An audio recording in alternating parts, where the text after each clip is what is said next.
Hi, this is Mark from Mark of the Cyberbeast, and this week I'm going to show you the new mud flaps I installed on my Tesla Cybertruck.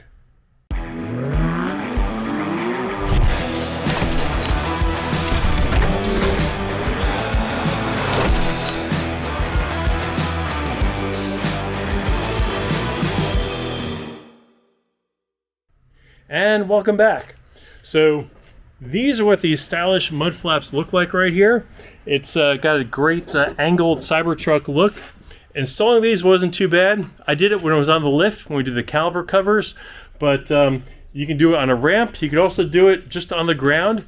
You just don't have as much clearance in there to get into these further ones. They pop in and pop out with these plastic pieces. I guess they're kind of rivet pieces. They go in there and you press in, and they pop out. It's a pretty straightforward installation. No drilling needed like other trucks. Okay, I just want to show you the mud flaps we just installed. So right here is the driver's side front. It goes in with 1, 2, 3 of these plastic clips here, and this metal clip up on top, and on the bottom a 4th plastic clip. Now the rear is a little different.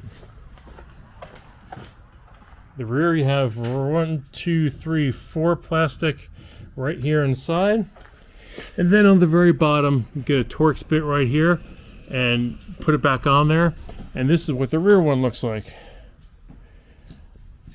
Probably good to do on a lift or on ramps, but it is kind of a number on your fingers.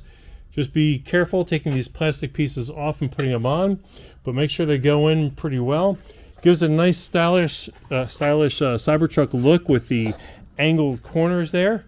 That's your mud flaps. Again, as a 35-year truck owner, I can tell you mud flaps, you know, as Kid Rock would say, mud flaps come stock, right? Well, they should, but they don't with the Cybertruck. And these are a great one to put on. We're gonna have the link for it below and a coupon code. Make sure you buy them with that and you'll save some money. Remember, hit like, comment, subscribe, and we'll see you again next week.